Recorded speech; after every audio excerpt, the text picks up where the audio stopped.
Hi guys, MrRoflWaffles here. So we've just had the Edge of Fate reveal, stream, etc. But it was a ton of information, like a ton. And they then dropped this article sort of alongside, which gives us a nice overview of basically everything that they covered, or at least the vast majority of it. So we're going to go through this now, and we're going to break it down in our own time, on our own terms, and just get a bit of a feel for what the hell is happening in this upcoming Year of Prophecy. Because the Year of Prophecy, as they've defined here, is split into the Edge of Fate, and then, what do they call it? Smoke and Ash or something? So there's a lot for us to dig into, so let's begin. Okay, today we announced that the Year of Prophecy begins on July 15th with the launch of its first expansion, the Edge of Fate. Our reveal stream covered many other topics, so let's go over them once more for those who might need it. That's me. If you prefer getting your information on video, you can always watch the MrRoflWaffles reaction to the stream. It's just below in the description. Haha. If you'd rather read about it, keep watching the video. So, the Year of Prophecy. The Edge of Fate reveal stream covered our plans for the future, including several core updates to game systems you've known for years, with the goal of refreshing how Destiny 2 feels to both newer and veteran players. Starting with the Year of Prophecy, each year will now feature 4 major content beats. 2 paid expansions, that's the Edge of Fate and, oh, it's Renegades, right, yep, okay, and 2 major updates, that's Ash and Iron here, and Shadow and Order down there, available to all. The major updates will include new activities, exotic missions, new gear and rewards, including exotic weapons, and more. So those are the major updates mentioned here, and that's why it says new and reprised activities, new sandbox meta, new events, new modifiers and challenges, new gear and artifact mods. That's inside major updates. Okay. The best part is this new structure doesn't require paid access to seasonal activities. This way, we ensure all players can experience the evolving game world together. Check all of what's coming in our Year of Prophecy roadmap below. So that's what the updates have. And then the expansions have new stories, which I think means new campaigns, new locations, and we've seen the first new location. What did they call it, chat? They gave it a name, Kepler. There's new missions, new weapons, new gear, new raid in the Edge of Fate, and a new dungeon in Renegades. Very exciting. Hell yeah. So what's in the rewards pass? Let's see. So that has exotic weapon and ornament, legendary weapon and armor ornaments, cosmetics, and more. So they're really focusing on basically having more or less a battle pass. Yeah. And then having the main expansion payment as well. And so more or less, if you want the sort of cosmetic, cool tiddly bits, then that's what the reward pass is for. But otherwise, you don't need to really worry about it, it sounds like, which is good. I'm glad that that isn't an extra payment gate for like activity content. That's a good thing. Additionally, here's a list of the key dates for our next year of content. So we've got Rite of the Nine, which is today. That's for everyone because it's an event and events are now free. They've got the Edge of Fate expansion July 15th. That's paid. They've got core game updates available for all. So even though the major updates contain a bunch of stuff for everyone, they will also be doing a bunch of stuff for everyone at the start of the expansions as well. Ash and Iron AI is releasing September 9th for all. That's a major update. Then Renegades is December 2nd. Bro, it's so fast. It feels like it's all happening so quickly. Like, you guys have been telling me over and over again, like, yeah, we get an expansion once a year. The fact that there are 2 more expansions coming this year, that's a crazy thought, right? And then Shadow and Order is March 3rd. The next chapter of the ever-evolving Destiny 2 universe is the Edging Fate, launched on July 15th. Guardians will explore a new destination, Kepler, while using abilities never seen before and with the help of new allies. The Edge of Fate also sets the stage for our next saga, the Fate Saga, which is so juicy, dude. So juicy. The fact that we've gone from the Light and Dark Saga and then now setting up the Fate Saga, and they've committed to it being multi-year as well. Like, and as a theme, it's so exciting. It's actually so... It makes me excited as a new Destiny player. The way they were describing it, right, of giving you all these new mysteries and loads of new things in the sandbox to just get excited about and question. That's what I need, right? I need stuff that is not so deeply rooted in like stuff we already know that I don't feel like I can participate. Like, as a new player, I want some new territory to just immerse myself in that is all new so that I'm, like, on a level playing field with everyone else so I can kind of experience it in line with you guys, right? Like, that would be wonderful. And it sounds like that's really a big kind of philosophy that they're approaching here, because it's a new saga. You can't do a new saga that just feels like the end of the last saga. You know what I mean? Like, it's got to feel like the beginning of something. And to be here for the beginning of something, that's so exciting, man. That's so exciting. So on that note, I feel like we should just watch the cinematic trailer again because it was so juicy. I don't really know who any of these people are. What but follows light and shadow is silence. What follows light and shadow is silence. That silence breaks. Light and shadow on their feeties? I am summoning you as a new age begins.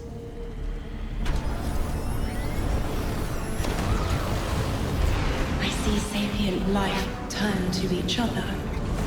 Dude, and I love the feeling that is evoked by, like, leaving the tower, leaving safety, leaving the previous saga, and flying into this new one. Like, this cinematic trailer it's so meta. They remember how to look to the stars.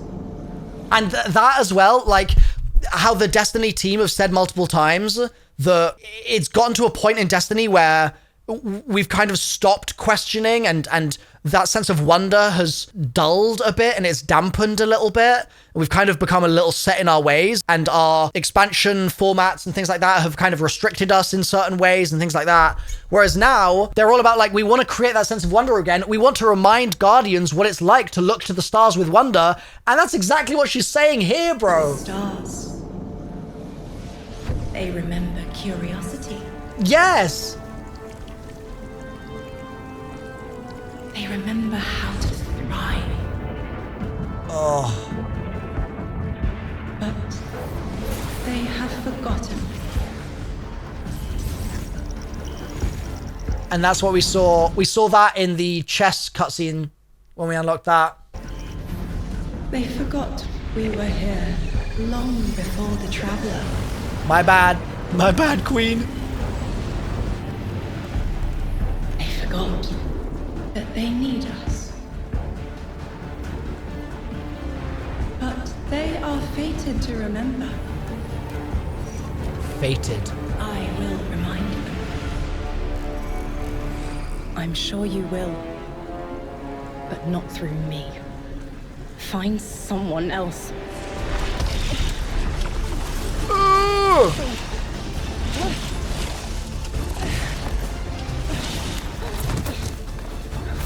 Oh, it's so peak.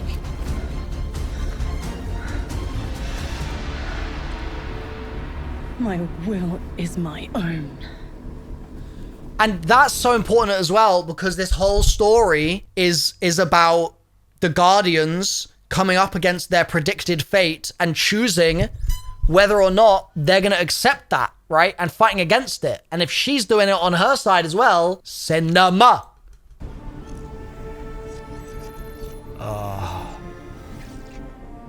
It all looks so good. It all looks so good. So that's that, chat. Let's keep going. The Nine will play a key role in this new era of Destiny. These powerful beings existed long before the Traveler showed up in the Sol system, and their existence, we'll learn, enables the world we know today. Their existence enables the world we know. After years on the sideline, it's time to face this forgotten pantheon of unknowable gods head on. The Edge of Fate is the start of a long journey, and we're taking our time to tell a new story that for now will leave you with many unanswered questions. Yes! Each expansion will help answer some, so having 2 a year will allow us to deliver those beats at a faster pace than before. A new destination, Kepler. The Edge of Fate will take place on Kepler, a new destination inspired by the puzzle-solving and pathfinding challenges of Destiny 2's dungeons. And destination design which encourages deep exploration, mystery, and player-driven discovery. Oh! New enemies, weapons, gear, and destination-specific abilities await those brave enough to dive into its secrets. Bro! This sentence is so me coded. It is speaking to all of the synapses in my brain that point towards happiness. Like, oh, it's going to be so good. It's going to be so good. Oh, okay, let's keep reading. A key feature of Kepler is the abundant dark matter energy, which powers the destination's abilities. The new Matter Spark ability allows Guardians to bind to dark matter to change forms, enabling them to squeeze through tight spaces, jump and dash across terrain, and become a rolling force of destruction. Additional abilities include the new Relocator Cannon, which uses fallen dark matter tech to teleport players across the environment, and Mattermorph, which lets Guardians manipulate their surroundings using the combined forces of dark matter and Strand. All right, so that's ability stuff. Now, a question for you, chat. Have they done that before where there's lots of destination-specific abilities that only kind of work in that area? Like, I can't really think of anything like that. Like, the one thing I'm thinking of is, like, popping a tincture in the Dreaming City, and then you can, like, see stuff. You can see secret stuff in Shattered Throne. I don't know if the tinctures work in the overall Dreaming City area, but if they did, I guess that would kind of be one of these sorts of features. But this feels a bit more theme parky. Yeah, that's a fair comment, Hedgehog. Tincture, Deep Sight, and some Strand stuff in Lightfall. Okay, interesting. So stuff that I haven't got to yet. Okay, good to know. Okay, so welcome to the portal. In addition to the Edge of Fate expansion on July 15th, major core game innovations will be introduced to Destiny 2, available to all players. One of the main ones will be the Portal, a new activity selection screen that will offer instant access to a range of activities tailored to different playstyles to make it easier than ever for players to find their next adventure. Now, it's interesting, chat, because previously in the concept art for this, the Destinations tab was still at the top here. My question is, do you think that the Destinations tab is turning into the World tab? Is that what we're thinking that that's being renamed into? Or do we think that the World tab is something else? We think it's being renamed? Okay. So they will still have the Destinations tab accessible for us, which is good. Because I think that there's a lot of people that are like, I don't want to use the new portal screen, which, like, fair enough, right? Like, you do you. But it's fine, because you can still access the Destinations tab. It's going to be right there. So that's a good thing, in my opinion. Like, at this point, the director is iconic. I agree, Nikurity. So I wouldn't want to necessarily just delete that. You know what I mean? It's very Destiny, the way that screen looks. So, yeah, I like the idea of it being renamed into World. I think that works. This all looks pretty much the same as what the concept art looked like. But these ops are quite interesting. So let's read on below. And with a lot of this also, chat, if you haven't watched my video breaking down the, like, 8 or 9 dev articles that they did last year, I think that would actually be a really good additional watch for you. I'll make sure I link it in the description down below. But there's a ton of stuff in there that was then also in here, but there's actually more detail in those articles. So might be worth taking a look at and giving a watch if you want to be sort of fully up to date with everything that they're teasing. So let's see. Players will be able to easily choose between Fireteam Ops, Pinnacle Ops, Crucible Ops, and the newly introduced Solo Ops. Fireteam Ops and Pinnacle Ops reinforce quick fireteam action and longer form cooperative content, while the new Solo Ops activities are specifically designed for players who want short, solo, quick 10-minute adventures in and out without the need for a fire team. So yeah, these really are meant to be 10-minute activities. Like, that's what they're designing the Solo Ops for. This says you can quick play normal, quick play advanced, expert, master. So you've got the different difficulties here, different activities down below. Players can tailor activities to match their desired gameplay and the specific rewards they are chasing. 50 all new modifiers will allow deeper gameplay customization and offer greater challenges for players, while curated activity rotations will ensure there is always something new to chase. So this is gone into in a lot more detail in that other dev articles video that I made a little while ago. So as a reminder to check that out if you're interested in that. But basically, it's a heat system where you can stack extra challenges, extra banes, things like that. And there's a limit to how many you can put on if you're on the lower difficulties. But then if you go to the higher difficulties, it unlocks even more slots for even more modifiers. And obviously, if you've got a cranked modifier, then you get cranked rewards. And then when you're in co-op, your multiplier for all of your banes and stuff affects your team, but there's also a solo score as well. Like there's a personal score and a team score when you're in a co-op match. And so you can make your life harder, I think, and get better loot, even if your teammates aren't finding things harder, I think. But yeah, check out that other article for some more detail there. Then there's Armor 3.0 and the tiering system. Armor and gear systems are also evolving to create richer opportunities to build crafting. Players will experience a set bonus. Set bonuses, yeah, I forgot that was coming. A rework of character stats, and armor that starts with full energy. The new armor system will see the arrival of new systems to empower your playstyle. There are new stats, like one that can increase weapon damage, as well as stronger effects for those you already know. You only have to crank them up to 200 points to get them. If you also wear 2 or more pieces of a given set, you can push your favorite builds even further with special set bonuses. So these are the set bonuses down here. After a final blow with any rocket or grenade launcher, sprint for a short time to gain a speed booster. 4-piece set. Once per activation of force converter, that's this. Sprinting while at critical health, being suspended or being slowed by a stasis effect will immediately grant speed booster for a short duration. Cool. Dude, the build crafting potential is going to be insane with set bonuses. And with 11 energy here. That's going to be crazy. Now, why do we think, chat, they're at 310 power? Why do we think that? They didn't say anything about resetting the power today. So is this just because it's a weird dev build? Or do we think that they are going to just reset the power? Placeholder, this happens every stream? Oh, okay. If this is the same as every single other stream, they confirmed a power reset on their Twitter? Wait, really? They're resetting power? Wait, so we had like power in the Light and Dark saga, and then we're getting a power reset in the new saga that I forgot the name of already? Wait, do they always reset the power, or is that new? Where is the tweet for that, chat? They call it a power squish. Here we go. We'll have more details on power caps and climbs in a future TWID, but can confirm that power will be squished at launch. All players will have their power refreshed as we embark on this new journey.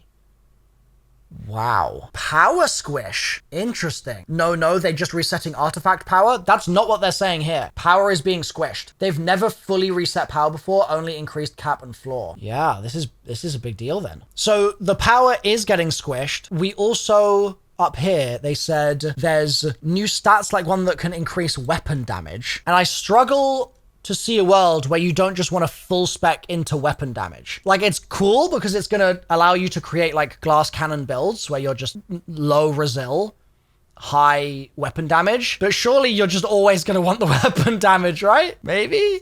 I don't know. We have the new tier system for both weapons and armor. Each of the 5 new tiers offers better stats split, perks, and more bonus mechanics. To earn the best gear with the highest tier, you'll have to take on the most challenging activities. The better higher tiered equipment you acquire, the more challenging content you can handle. And this is an example. This is the Giver's Blessing that they mentioned during the stream. This is a tier 5. And I'm guessing we know it's a tier 5 because of this icon on the top right. Unless you guys feel like there's a different thing that's marking this as a tier 5. But I'm just noticing the 5 pips here. And so I'm thinking that that's probably the tier 5. And yeah, they've got these enhanced. Look at that. I mean, everything's enhanced. So I guess on tier 5, you can just enhance the hell out of it. Super enhanced. What better place to test your new gear than a shooting range? Yeah, there's that as well. But before we even get onto that, so the tier 5 weapons have special holo foils from the seasonal events. I mean, I'm sure that's going to be coming, but like the non-shiny tier 5s still have their own unique kill effects and stuff. Like, oh god, there's just gonna be so much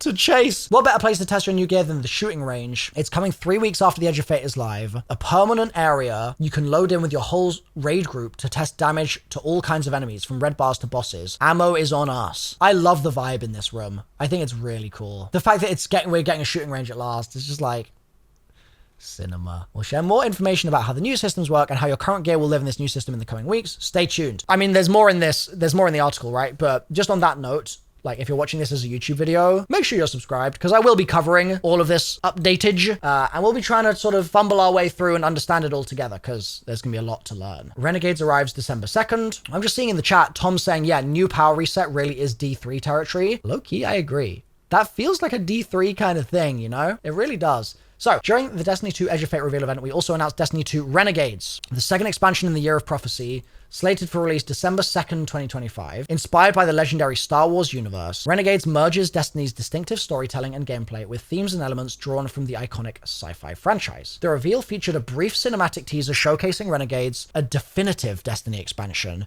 with a narrative integral to the Fate Saga, while also suffused with inspiration from and homage to Star Wars. Renegades will introduce new Destiny characters, innovative activities, and evolved mechanics designed to surprise and delight players. Let's just watch the teaser. It's very quick.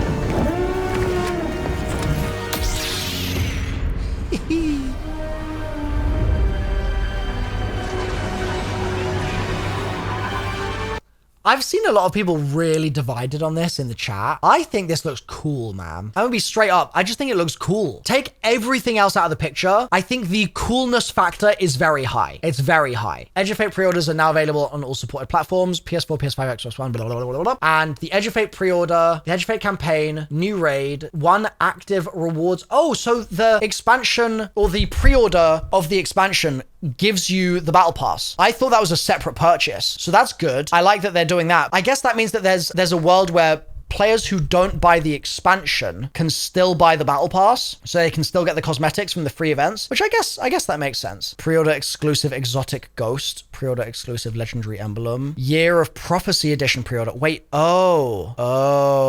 you can pre-order the whole year. Edge of Fate and Renegades campaigns, new raid and new dungeon, because there's a dungeon coming in Renegades. Dude, I don't care about the lore implications behind Destiny X Star Wars. I just want to ride my Sparrow with my lightsaber in hand, taking down the hive. I know, right? Battle pass, 3 rewards passes. What? Oh, wait. 1 active rewards pass. So that's active for Edge of Fate, but then the next 3 presumably will be active for the other 3 major updates.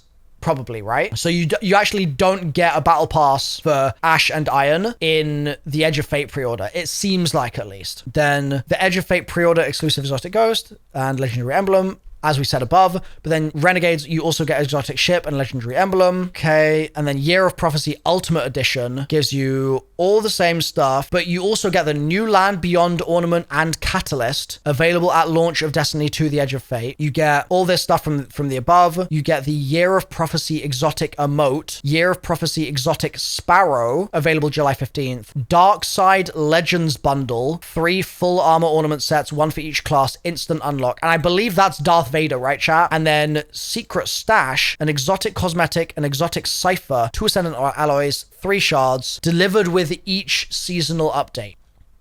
Damn. Additionally, the Destiny 2 Year of Prophecy Collector's Edition is also available for pre-order on the Bungie store. Players can choose to purchase the physical Collector's Edition or bundle their purchase with the game code and receive the Year of Prophecy Ultimate Edition as well as the pre-order exclusive bonus items. And it's those statues. And then, yeah, they mentioned that this gold thing, right? Allison was saying that this gold thing's interesting and there's lore stuff to do. Bro, this does look... Dude, I need this. Wait, because tell me why this documentation looks like it's going to have a code on it. I'm so dead serious right now. That looks like it's got a code on it, right, chat? Right here, I feel like this is going to have, Dear MrRoflWaffles, please solve our cipher. Thank you. Strike true, Wedpon. Why does it look like there was a D there and they erased it? Inventio, Exploratio, Observationis, Connexus. Okay. Unlock new Land Beyond today. Pre-ordering the Ultimate or Collector's Edition of the Edge of Fate includes an instant unlock of New Land Beyond, a classic exotic sniper rifle renewed for Destiny 2. So you can only get that from the pre-order? Damn. Maybe I need to pre-order this real quick, chat. Maybe I gotta do that. Right of the Nine is also live. During the months until the Edge of Fate, Right of the Nine offers a fresh take on dungeons, giving both veterans and those stepping into them for the first time. Featuring Prophecy, Spire of the Watcher, and Ghost of the Deep. The event introduces unique twists to familiar encounters, including refreshed dungeon weapons with a striking 9-inspired look. Guardians will reconnect with Orin, the mysterious emissary. Oh, that's Orin. Okay. Closing the narrative gap until the Edge of Fate arrives. And this is the trailer that I actually didn't watch because I'm scared of spoilers of the dungeons themselves. But we'll just pause it on Orin here. There you go. With the launch of the new activity, Dungeoneers can earn new Bungie rewards, complete titles, and triumphs to earn rewards from the new product assortment, including a uniquely created displate. Oh, cool. The day we announce new content is always intense and long, but also exciting and hopeful. Right at the Nine is the first step into the new Fate Saga that officially begins with the Edge of Fate on July 15th and will continue in the Year of Prophecy. Ready to face the unknown? Yes! Yes, I am. Chat, this is so much information to take in. I need so many more twids. I need more twids to just get my head around all of this. And I also really desperately need to get through all of these blind raids that we're going to be doing. So this weekend on Sunday is Blind Garden of Salvation, and then we're going to have we'll be doing Contest Prophecy and Contest Spire and Contest everything else very, very soon. So I'm so excited. This was incredible. This was a really, really fun stream, fun reveal, and there's so much to chew on here. So if you're watching this as a YouTube video, thank you for being here. I appreciate you. Make sure you're subscribed and come watch the stream on Twitch on Sunday for Blind Garden of Salvation. I'll see you there.